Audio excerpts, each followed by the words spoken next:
presentar a doña Guadalupe Gómez Ferrer Morant, catedrática de Historia Contemporánea en la Universidad Complutense, ya retirada, si no me equivoco. Emérita. Hace tiempo ya. Por eso. Que ha escrito a lo largo de toda su trayectoria pues, sobre muchísimos temas. Su tesis doctoral se ha mencionado antes, sobre Armando Palacio Valdés, y de hecho es uno de los rasgos de lo que ella ha escrito a lo largo de su trayectoria, la literatura y la historia, la influencia de la primera en la segunda. Otra segunda cuestión, la mujer, ¿no? como signo quizás también de identidad en esa producción a lo largo del tiempo, las relaciones también con los hombres, evidentemente, pero la mujer en este periodo de tiempo del sexenio, de la Restauración fundamentalmente, y de la etapa del cambio de siglo. Y por último, por añadir una cosa más, las relaciones internacionales, ¿no? La historia comparada, podríamos decir, entre España y otros países de Europa en ese tiempo. Ahí, digamos, circula lo más enjundioso de su trayectoria, ¿no? como ejes principales. Y no le quito más tiempo porque aquí lo interesante es ella. Cuando la contacté, llamé para hablar, fue renuente en un primer momento y me dio Alfonso Bullón, la persona que se acaba de ir, y que hizo una llamada o mandó un WhatsApp, algo así, pero sé que después de esa primera conversación ya fue todo mucho más fácil, porque tiene una larguísima relación, lo ha dicho, fue alumno de doctorado también con su marido, don José María Jover. Antes en la entrada mencionábamos un homenaje que se hizo en esta universidad. Muchos de los profesores que están aquí en el área de historia pues pasaron por Complutense, pasaron por ese grupo de historiadores, yo también en un momento bastante más tardío. Y nada más, doña Guadalupe, le cedo la palabra y muchas gracias por haber venido a pesar de las dificultades de los transportes. Una aclaración, no te dije que no estaba metida en un trabajo que tenía que sacar sí, salió, pero estaba yo encantada de venir aquí. Y al reflexionar sobre lo que podría decirles aquí hoy, pensé que podía dividir mi exposición en 5 apartados. En primer lugar, haré algunas precisiones sobre el título de mi exposición, señalando las diferentes lecturas que puede tener un mismo hecho histórico, como veremos a lo largo de la Restauración. En segundo lugar, trataré brevemente de lo que fue y significó la Primera República, brevísimamente, para centrarme después en el tema que nos ocupa, imagen y recuerdo que circula de la Primera República durante la Restauración. Imagen que es dinámica, que varía según el distinto horizonte que tiene la misma, es decir, veremos qué imagen tiene en las distintas etapas de la Restauración.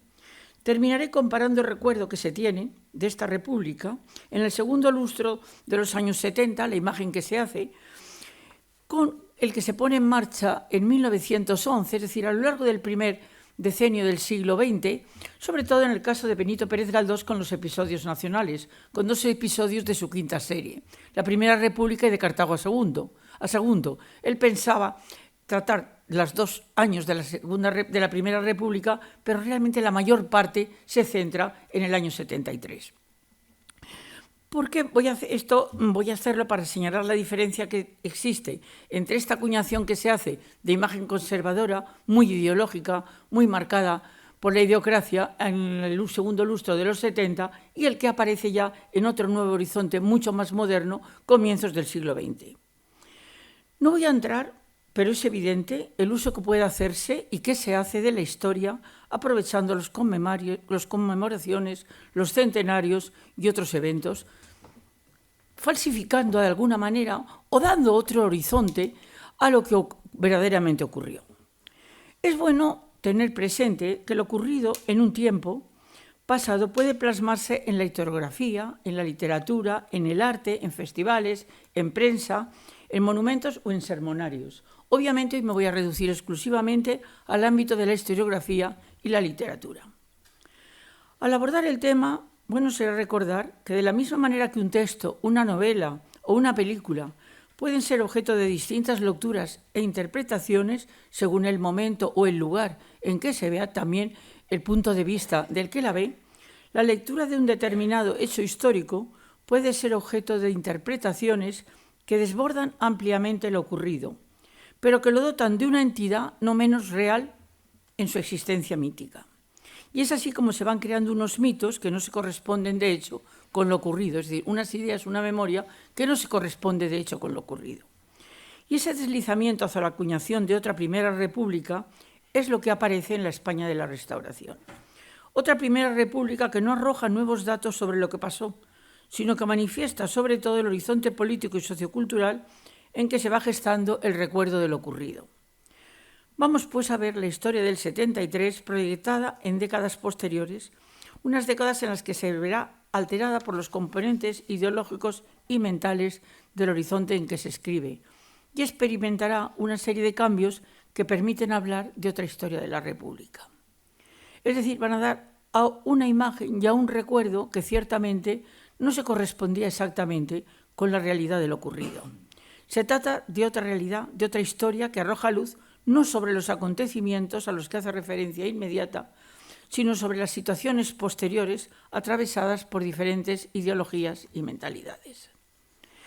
Ahora bien, habida cuenta de la dinámica de la España de la Restauración, voy a referirme a 4 etapas diferentes en esta época. En primer lugar, el recuerdo de los años 70, marcados por una tensa idiocracia. En segundo lugar, el de la España liberal de los años 60, en la que es posible constatar la huella del sexenio. A continuación, haré referencia a la memoria que surge en los años 90, marcados tanto por la marea ascendente del mundo obrero como por las guerras coloniales que terminarán en el desastre y el inicio del movimiento regeneracionista.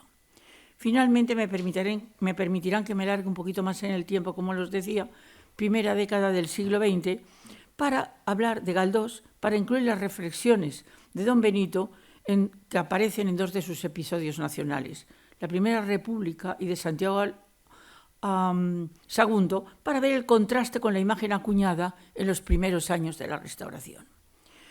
Ahora bien, es imposible trazar el recuerdo de unos acontecimientos de una época sin partir de lo ocurrido realmente en ella, con el fin de señalar lo que hubo de identificación o de reacción en el recuerdo de los mismos hechos con los que se acuñan en épocas posteriores. Por ello voy a permitirme recordar brevemente algunos de los rasgos del periodo ocurrido para ver el contraste que reciben o el tratamiento que tienen en la España de la Restauración. Se ha hablado de la Primera República aquí, tanto por las 2 personas que me han antecedido, o las 3 personas, pero voy a hacer brevísimamente desde otra perspectiva. En las décadas centrales del siglo XIX, 3 proyectos de construcción de Estado y nación, incluso con las armas, luchan para establecer eso que llamamos España, cómo definirla y de qué manera se habrían de conformar los sistemas políticos. Al modelo de monarquía liberal primero de carácter moderado en la época de Isabel II, de monarquía democrática en la época de Amadeo, sucedió un breve experimento que trataba de conjugar democracia, república y federalismo. Esta breve república se mantiene desde febrero del 73 hasta enero del 74, pero tiene 2 caras. Primero, en el 73 es de carácter federal y a partir del golpe de Pavía, en enero del 74, tiene un carácter unitario que sirve de transición hacia la Restauración. Tras la abdicación de Amadeo se implanta una república que llegó más, se ha dicho, por el agotamiento de la monarquía que por la fuerza de los republicanos. Por ello resulta explicable que en el momento de implantarse no hubiera un acuerdo acerca de qué tipo de república había de instalarse. En el interior del Partido Republicano cohabitaban sensibilidades muy distintas. Cada uno imaginaba de diferente manera la república. En el seno del gobierno había progresistas y republicanos, y estos a su vez se dividían entre federales moderados y federales intransigentes. Y esta diversidad de proyectos impidió, entre otras cosas, la estabilización de la República.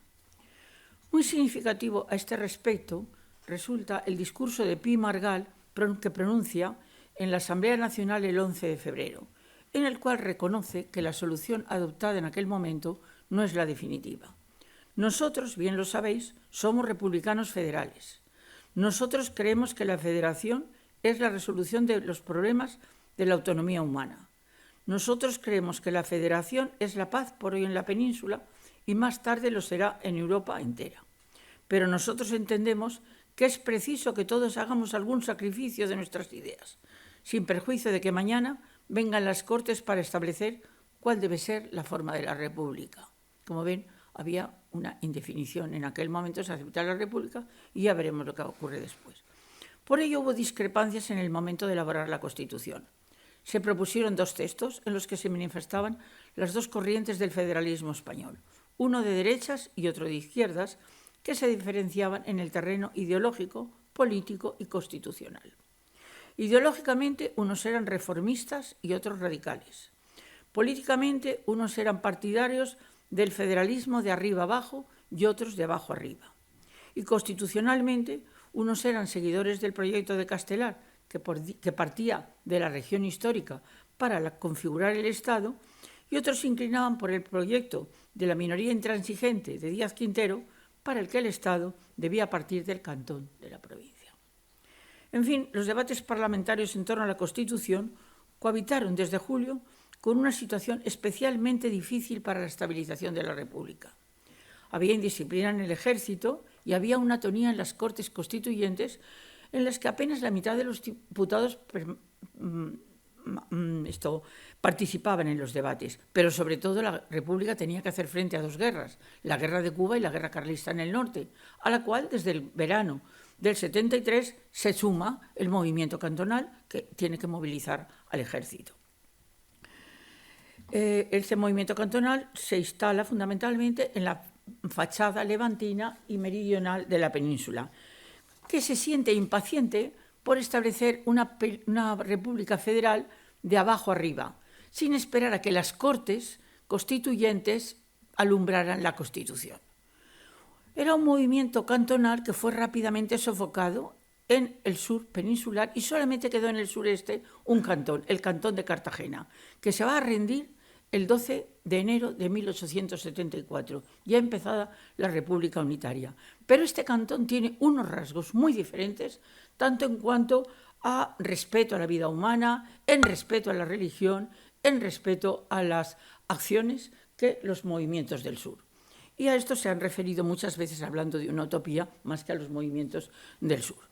La extensión del movimiento cantonal creó alarma en el gobierno, que moviliza al ejército para que actuara en los distintos lugares insurrectos, que, como les decía, son rápidamente sofocados en julio, salvo el cantón de Cartagena, el cantón murciano, como se le conoce por antonomasia. En septiembre, Castelar, que había llegado a la presidencia después de la presidencia de la caída de Figueras, de Pi y de Salmerón, suspende las sesiones del Parlamento. Frena, pues, el proceso de constitucionalización, no llega a publicarse la nonata del 73, y cuando quiere abrirlo en enero sobreviene el golpe de Pavía, que termina la República Federal. Para entender y comprender la República, también yo creo que es bueno hacer referencia al conjunto de rupturas que supuso respecto al Estado liberal y a los fundamentos sociales de la misma que señalara el profesor Jover hace ya muchísimos años. En cuanto a las formas del Estado, el 73, o sea, la primera, la pública y esta República Federal, trajo tres cambios radicales. Frente a la monarquía, la república. Frente al Estado confesional, el Estado neutro. Frente al modelo de Estado centralizado y unitario, el Estado descentralizado. Y en cuanto a los fundamentos sociales de la política, se produjeron también cuatro planos de ruptura. En primer lugar, la interrupción de los militares en el Poder Ejecutivo. Recuerden ustedes que Pavón, el profesor Pavón, hablaba del régimen de los generales ya desde la época de Isabel II del comienzo. En segundo lugar, a la administración edificada por los moderados, puesta al servicio del orden, sucede un desorden, en el que pasa a un primer plano también esa utopía general del pueblo, utopía y también movimientos francamente duros. En tercer lugar, la relación ética-política describe un giro considerable y cambian los valores morales en parte de las clases medias. Y en cuarto lugar, se busca la revisión del sistema de propiedad resultante del proceso desamortizador. Evidentemente, estos planos de ruptura venían a chocar frontalmente con lo que Cánovas se proponía tras el golpe de Estado de Sagunto de Martínez Campos, que traería la Restauración. Veamos qué recuerdo se tiene durante la Restauración de la República, que, como les decía, varía a lo largo de los años. Primero diremos que no se puede entender la restauración si no se ve en él algo más profundo que un cambio de régimen. Es necesario tener presente la reacción social de aquellos grupos que la trajeron y que podían verse perjudicados. Por ello, hay que tener presente que el 75 se restaura la monarquía no solo de una dinastía, sino de una seguridad de la propiedad que se había visto amenazada, a veces de una manera un tanto aleatoria. Con la restauración canovista se dan muchos elementos de continuidad con el sexenio. Recordemos la Constitución del 76, que recoge elementos de la del 69. Pero también hay una ruptura o discontinuidad. La restauración filtró, dejó un poco aparte, lo que de aliento popular, de anticipo de futuro, de reformismo social, había en la República del 73. ¿Me van siguiendo? Voy leyendo porque si no me puedo disparar. Voy a referirme a la imagen que se forja en el primer lustro de la Restauración. Son años en los que se produce la transición de la República a la Restauración, transición que se opera de forma pacífica. La República unitaria sirve, como les decía, de transición, pero que conlleva, por una parte, una consigna oficial de silencio y olvido del pasado, y por otra, y desde diferentes instancias sociopolíticas, una contraposición polémica y, por tanto, deformadora. Siempre que hay una bipolarización, hay una deformación con respecto a cada una de las quiebras o planos de ruptura señalados anteriormente. Durante estos años permanecerán enfrentadas las dos grandes corrientes de pensamiento que habían luchado en el sexenio. Dos corrientes, la España tradicional y la España reformista, que habían sido las dos Españas de estos años y que lo seguirán siendo al principio de la Restauración y después muy adelantado, muy siglo XX adelante. En este contexto surgen desde distintos ángulos una serie de manifestaciones ideológicas que confluyen para acuñar un determinado estereotipo del 73. Desde Andalucía, donde habían sido los cantones mucho más duros, con mucha más violencia, se pone el acento en el desorden, en la crisis de autoridad, en la inseguridad para vidas y haciendas. Recordemos al gaditano y publicista Antonio Bermejo, que publica entre 1875 y 1878 la primera gran crónica del sexenio, en la que aparecen por primera vez dentro del relato de lo ocurrido los principales temas del pánico conservador meridional ante las revueltas campesinas que se dieron en Andalucía durante este movimiento del 73. Pánico que lo califica de plebe con un carácter profundamente peyorativo. También otro gaditano, Luis Coloma, muy leído por las clases medias tradicionales, transmite los acontecimientos del 73 identificándolos con una diabólica revuelta frente al orden social sacralizado y frente a unas determinadas formas de religiosidad que profesaba aquella sociedad. En este mismo punto de vista hay que colocar una obra de Pereda, don Gonzalo González de la Gonzalera, aparecida en el 78, que es una despiadada caricatura de la Revolución de septiembre. Ahora bien, las más duras descalificaciones proceden de tres figuras señeras de la cultura española del momento. Me refiero a Emilio Castelar, Manuel de la Revilla y Menéndez Pelayo. En cuanto se refiere a Castelar, es difícil exagerar la fuerza con que descalifica lo ocurrido del 73 y contribuye a crear una imagen negativa de la República. Republicano conservador, Castelar, en un famoso discurso de las Constituyentes, el 30 de julio del 73, discurso de inmensa resonancia, la prensa hizo una tirada de 200.000 ejemplares. Recuerden lo que podía ser entonces esto. Hace una requisitoria contra la izquierda federal, requisitoria que profundizará en un discurso de enero del 74. Y se centra, diríamos, en 4 puntos. El primero se refiere a que fue el cantonalismo el que hizo imposible el afianzamiento de la República. De alguna manera, él dice que la República se quemó en el cantón de Cartagena, la Constitución. Los otros 3 identifican el movimiento cantonal del 73 con un movimiento separatista, socialista y aún en una a la contraposición que pudiera darse entre el sentido de considerarse español o considerarse cantonal como algo incompatible. Manifestaciones, yo pienso, que solo pueden explicarse, siendo benévolos con Castelar, intentando ver en ellas su afán de consolidar una república conservadora. Manuel de la Revilla, desde la tribuna del Ateneo y desde la revista contemporánea, una de las más importantes de su tiempo, realiza una dura crítica no solo de los acontecimientos del 73, sino de toda la filosofía que la sustentaba, el idealismo krausista. Menéndez Pelayo, en fin, en el epílogo de los historiadores de historia de los heterodoxos, manifiesta una visión dualista de la historia de España, en la cual cantonalismo y unidad, catolicismo y revolución entrañan sendos antagonismos radicales. A diferencia de Revilla, Menéndez Pelayo no ve en el 73 algo que pasó y que ya se puede dar por fracasado. Menéndez Pelayo piensa que puede volverse a dar y ve que hay un peligro en estos vientos liberales que aparecen en los primeros años de la década de los 80.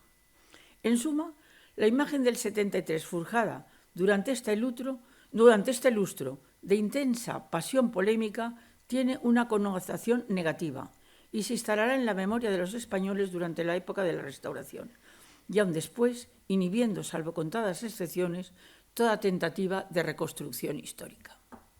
Resumiendo, la imagen que se transmite de la República en este lustro se corresponde con una serie de rasgos que efectivamente eran reales, pero que aparecen un tanto deformados. El federalismo se convierte en separatismo, en boca de Castelar y Menéndez Pelayo. La neutralidad religiosa del Estado es expresada como irreligión y como ruptura de la unidad católica.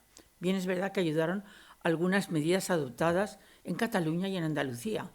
A esto se refiere Coloma y Menéndez Pelayo.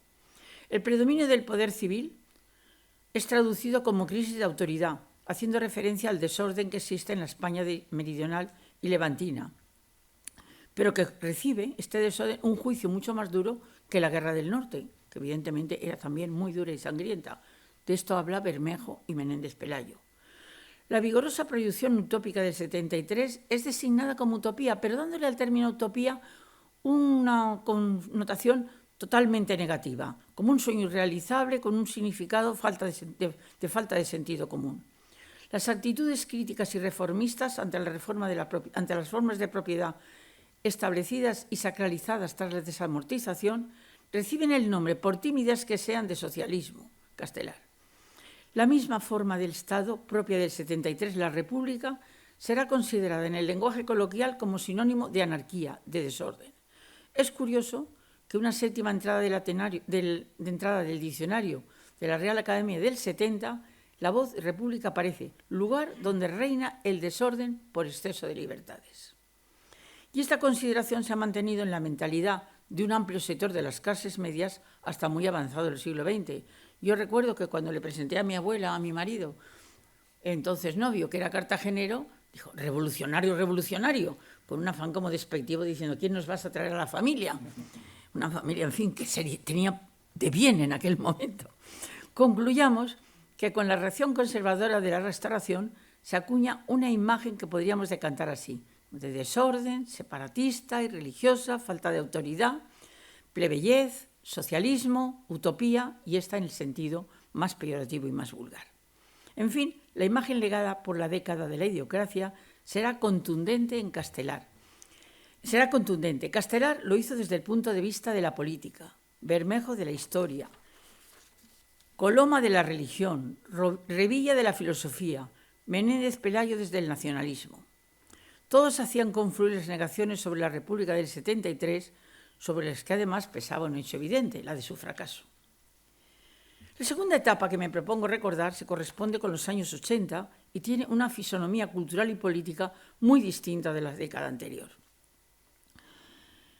En el ámbito político, el acceso de los liberales al poder entre 1881 y 84, continuado después del 85 con el Parlamento Largo, tienen una importancia decisiva en el asentamiento de la edificación del Estado liberal durante esa época.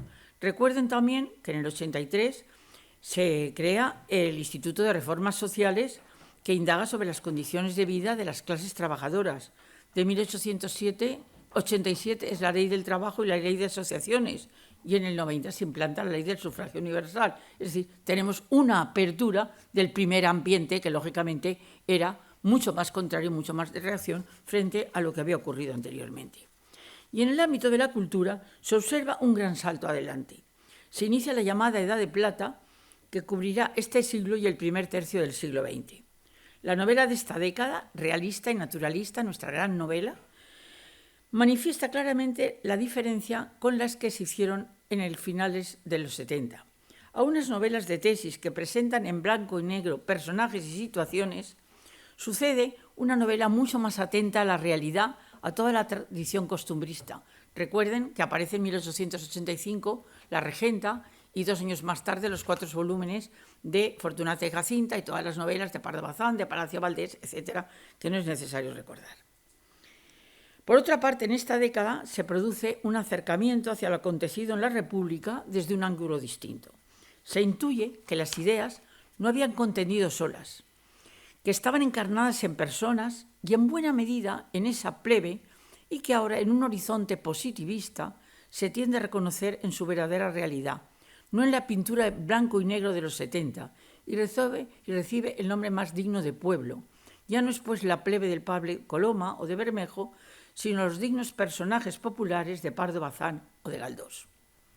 Creo que es importante recordar que la primera novela naturalista, me refiero obviamente a La Tribuna, de Emilia Pardo Bazán, coloca su acción y su drama en la España del sexenio, gravitando hacia la República, recuerdan la fábrica de cigarreras de La Coruña, pero centrándose no en el torbellino de las ideas, sino en las emociones y deseos justicieros de la Federal, de aquellas mujeres.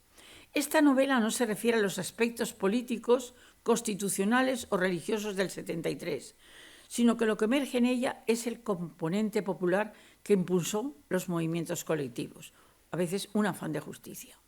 Doña Emilia revela una cara inédita del cantonalismo tan radical e idiocráticamente condenado por don Marcelino. Pardo Bazán pone en pie unos personajes de carne y hueso con su inmensa capacidad de sufrimiento, de utopía, de generosidad, de error y de silencio, algo que ninguna ideología hubiera sido por sí sola capaz de dar cuenta. Y presenta una simbolización ginecomórfica de la revolución, es decir, la presenta en una mujer, en la protagonista, en Amparo, que dejará una honda huella, una profunda resonancia en posteriores referencias del 73. La idea de encarnar el anhelo de libertad en una mujer no era nueva. Recordemos el cuadro de Delacroix, en el cual la libertad conduce al pueblo, y esta imagen yo creo que puede ser comparada con la que aparece en el capítulo 18 de La Tribuna, con Amparo, que se dirige al pueblo. En suma, esta obra de Pardo Bazán deja abierta en la década liberal de los 80 otra vía de aproximación a la República del 73. Una vía que en aquel momento era transitable por la creación literaria y que, saltando por encima de las ideologías de la década anterior, intentará una aproximación y un entendimiento más humano hacia los protagonistas de aquella, al menos aparte. Acerquemos ahora al horizonte político y sociocultural de los años 90 para imaginar o averiguar qué imagen se transmite de la Primera República. Son unos años en los que se acrecienta la conciencia de crisis, la crisis social, política, ideológica que está en Europa y que llega a España en este momento. Se agudizan las tensiones sociales, empieza una guerra colonial que culminará en el desastre. Se toma conciencia de lo limitado de la Revolución del 68 y se busca una regeneración que sea más eficaz que la septembrina, que no fue sino una revolución de papel. Surge entonces un movimiento, el regeneracionismo, que se adentrará en los primeros años del siglo XX con el fin de expresar su disconformidad con la praxis política de la Restauración y poner remedio a la decadencia de España. Una manifestación de este desasosiego será el afán de revisar lo acontecido en España, cuya historia, hasta ese momento, se había considerado como un proceso ascendente, tan exaltado por las historias nacionales como la de don Modesto Lafuente, que había contribuido en la época de Isabel II a crear o a fomentar el nacionalismo español. Por otra parte, el recuerdo del 73 recae sobre unos hombres que ya no se sienten ligados a unos hechos por el valor de su contemporaneidad, unos hechos sobre los que pueden reflexionar como materia historiable y sobre los que se intenta volver la vista. En 1891 se reimprime en Cartagena el Cantón Murciano, que fue el diario oficial de la Federación. Pero su propósito en esta ocasión no es como en el de los 70, de juzgar de aquellos años ni de aquellos hombres, sino de facilitar la tarea del historiador que ha de juzgar fría, desapasionada e imparcialmente. Poco después, el Diario de Cádiz reproduce en 43 artículos el recuerdo de una experiencia vivida por uno de los participantes de los sucesos del 73. El resultado fue la manifestación de una serie de experiencias personales de los hombres que habían vivido aquellos años, en los que se pone de manifiesto la distancia de lo vivido por ellos, es decir, lo ocurrido realmente, y la imagen tan absolutamente negativa en que cristalizó la experiencia en el horizonte idiocrático de los años 70. Esta pérdida de contemporaneidad del 73 y de alejamiento en el tiempo se manifiesta también en la literatura a través de una nueva generación. Blasco Ibáñez, nacido en el 67, reivindica el recuerdo de la Revolución, concretamente el 73, en su Historia de la Revolución. Y aún escribe un par de novelas en el 1901, en 1905, Entre Naranjos y La Bodega, que aportan imágenes del 73 en distintos ámbitos, el Congreso de los Diputados y la explotación social andaluza. Me acabo de referir al recuerdo literario de la Primera República. Quisiera hacer mención también a otra faceta de la misma, a su integración en la historiografía liberal española, que tendrá lugar tanto a través de la continuación de la historia general de Modesto Lafuente, que continúan dos personas que ya no son, no recuerdo en este momento los nombres, que no son Modesto Lafuente, que había fallecido. A través de la historia, de la continuación de la historia de Modesto Lafuente, pero también a través de la obra de Pirala, de Miguel Moraita, de Pi Margal, de Pi d'Arsoa, incluso de Altamira, en 1900. Ante estas obras conviene preguntarse cómo se integra el recuerdo de la República en la historiografía de esos años. Veamos, yo creo que hay que señalar que en primer lugar encontramos una consideración dicotómica de los dos componentes históricos de aquella. Parece que en la España de la Primera República transcurren simultáneamente dos series de hechos. Por una parte, el proceso constituyente y el movimiento cantonal, el absoluto desorden en Madrid, en Cartagena, en Andalucía, Torrevieja, en fin, todo en Cataluña. Y por otra, la guerra carlista que se desarrolla en el norte. Y se observa que al juzgar ambos procesos se aplican distintos baremos jurídicos y éticos. En segundo lugar, hay que señalar que persiste una imagen negativa que recuerda a la del 73. Y en tercer lugar, estos autores mantienen una vinculación con la República, es decir, aportan hechos, aportan datos, sobre todo algunos que han participado como Pi en la República, que tienen más un carácter autojustificativo que enriquecedor para reconstruir los hechos.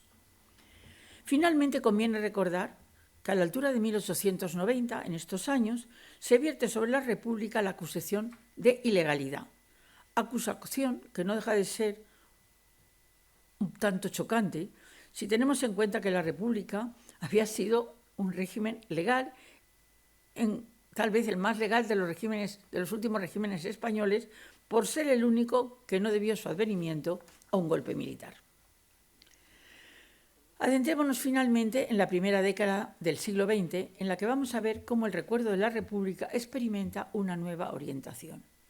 Esta etapa viene marcada por el desastre del 98 y el acceso de Alfonso XIII al trono poco después, en 1902.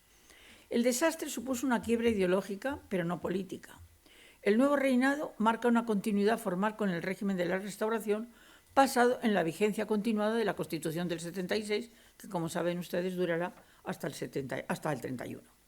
Ahora bien, esta continuidad formal encubrirá una discontinuidad de ambiente y de estructuras, discontinuidad visible en el afán de regeneración, de rectificación, de modernización, de aparición de nuevos partidos en el Congreso de los Diputados.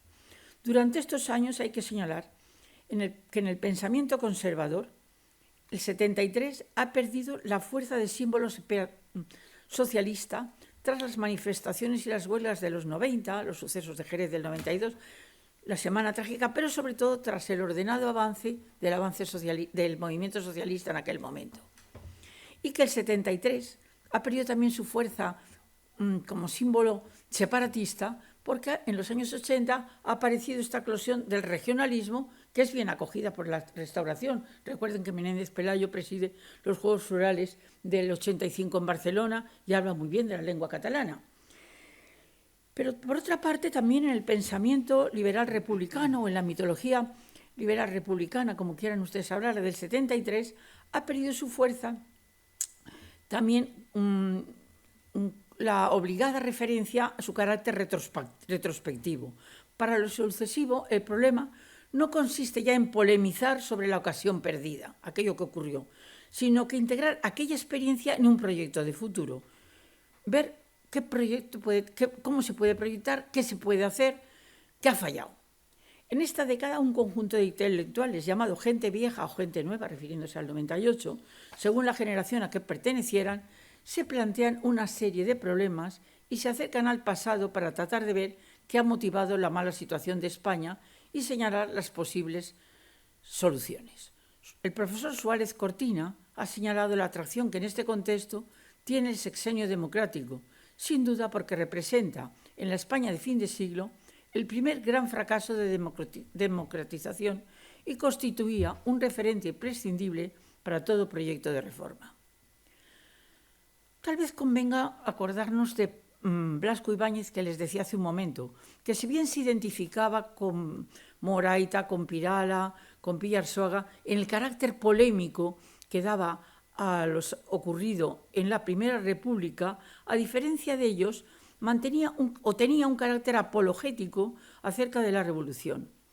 Blasco Ibáñez se posiciona de diversa manera ante la República, considerándola no como una ocasión perdida, él era republicano, tenemos que recordarlo, no como una ocasión perdida, retrospectiva, sino con un emplazamiento prospectivo, utópico y al que hay que asumir, ver qué razones han ocurrido para que fallara la República, qué papel cupo a cada uno en su fracaso y qué posibilidades tiene para que se vuelva a producir, es decir, qué hay que corregir.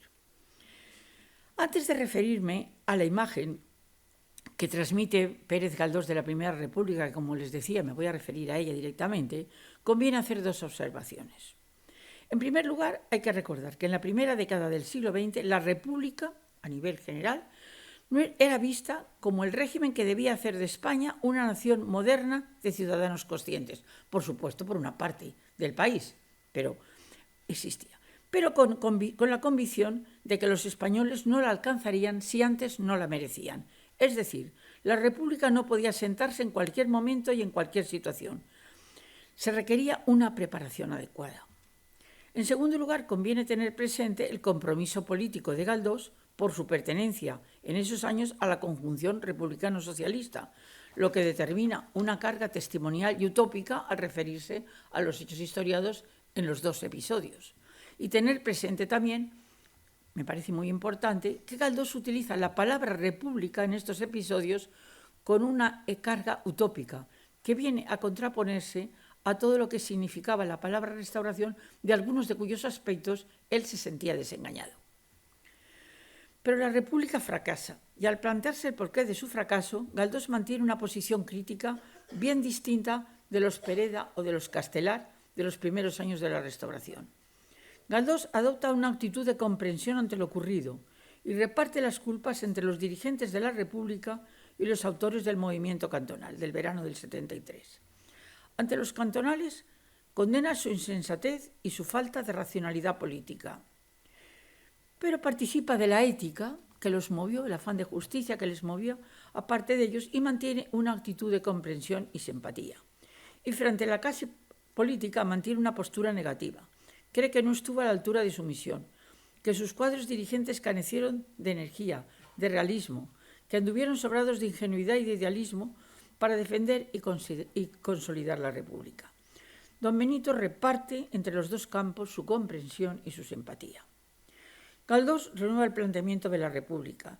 En su narración hay aspectos que desaparecen, otros que reproduce, aunque a veces reelaborándolos, y otros que aporta. Desaparecen los componentes que habían sido muy subrayados, que me he referido, el socialismo, el separatismo y la furia antirreligiosa. Esta triple marginación tiene una trascendencia que desborda lo conceptual, ya que hace referencia a instancias hondamente motivadoras, como son la religión, la unidad de la patria o el desorden social en cuyo contexto vivimos. Por otra parte, Galdós recoge aspectos que formaban parte de la vieja estampa del 73, pero que los trata de manera distinta. Don Benito niega la correlación entre república y desorden. El desorden, señala, no es consustancial con la república en abstracto, sino que lo fue históricamente con la república del 73. Su mensaje pedagógico estriba precisamente en preparar los caminos de una república mediante una rectificación del rumbo a la vista de la experiencia del fracaso del 73.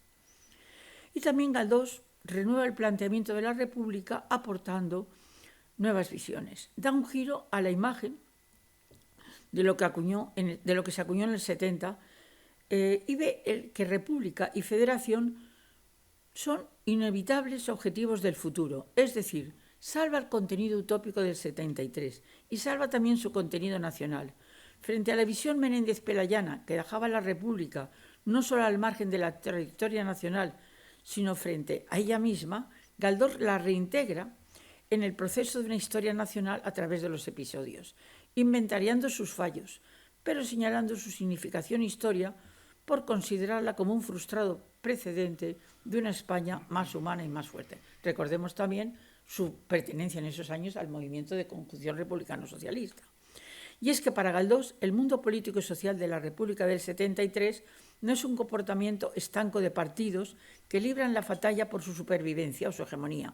Para don Benito, todo este proyecto sociopolítico tiene una alternativa en aquel momento, el carlismo, que entraña un retorno pasado, un retorno al antiguo régimen. Y Galdós toma partido al revivir de manera retrospectiva los sucesos del 72 al 74, yo diría que del 73 nada más, contra la vuelta atrás a favor de la revolución liberal en cuya trayectoria incluye e encuadra la Primera República. Para el Galdós de 1911, la República es ni más ni menos que la plenitud de una revolución liberal y democrática. Como puede observarse, don Benito hace un nuevo planteamiento de la República y aporta una visión distinta de la misma. En primer lugar, la valoración deja de ser hecha desde una óptica enteramente retrospectiva para hacerse prospectiva.